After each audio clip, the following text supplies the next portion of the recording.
Hello everyone, welcome to this series of mathematics lessons. In this presentation, we will study about Chapter 2, Introduction to Euclid's Geometry. The word geometry comes from Greek words.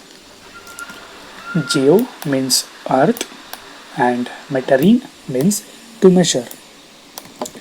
Geometry appears to have originated from the need for measuring land. This branch of mathematics was studied in various forms in every civilization. Civilizations in the areas of Egypt, Babylonia, India, China, Greece, and even South American countries. Even in South American countries as well. There are so many civilizations where we can see how geometry were used in their own terms. A Greek mathematician, Thales, is credited with giving the first known proof. There might be many people before Thales who would have given a concrete proof behind the mathematical ideas, but a Greek mathematician Thales is credited with giving the first known proof. This proof was of the statement that a circle is bisected. A diameter cuts a circle into two equal halves.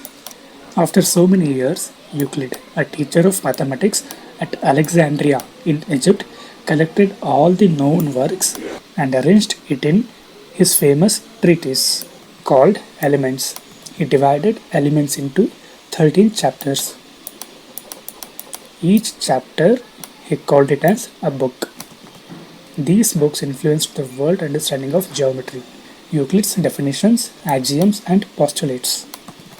Consider a three-dimensional object such as cuboid.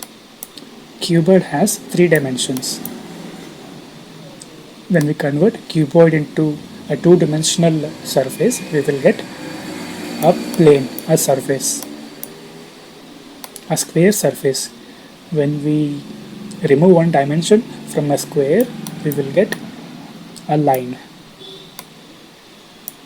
When we come down to one dimension from line, we will get a point.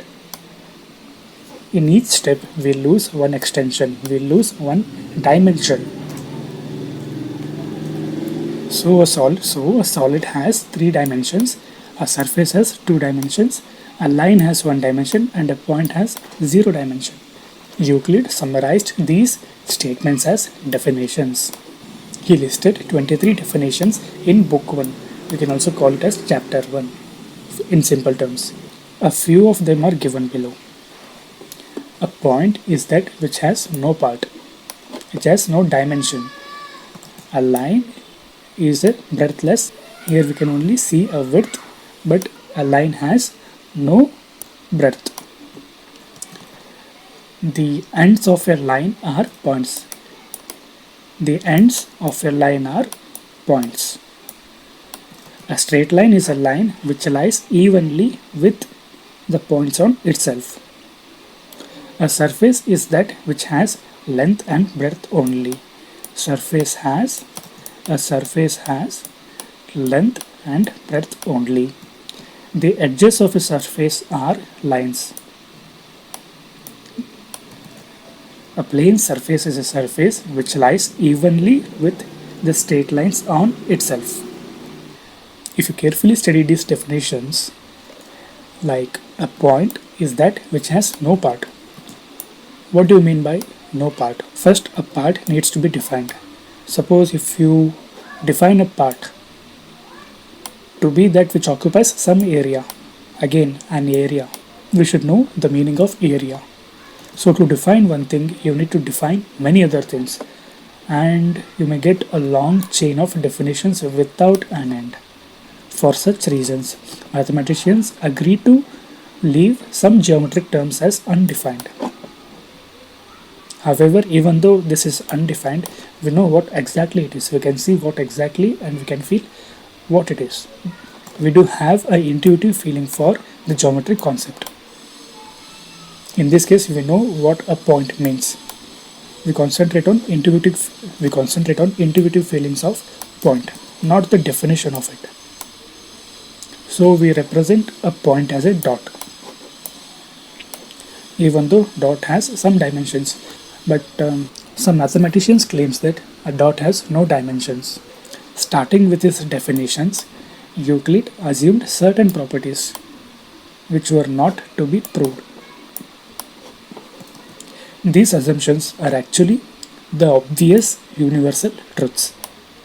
He divided the obvious universal truths into axioms and postulates. The term postulates are generally used in the context of geometry. The word axiom is generally used in the whole mathematics.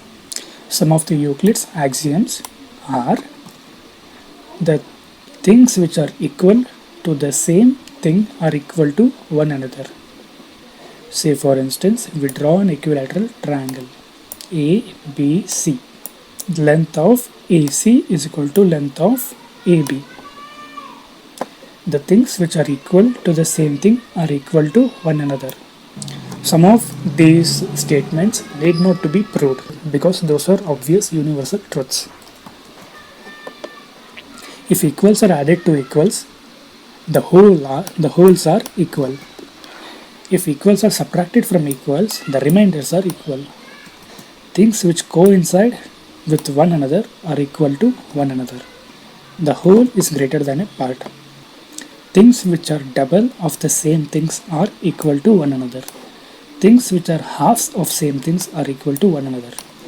The content of this recording is borrowed from Karnataka Textbook Society, Bangalore under Fair Usage Policy. This video is presented by Avari Technologies. Please do hit subscribe button to get more content. Thank you.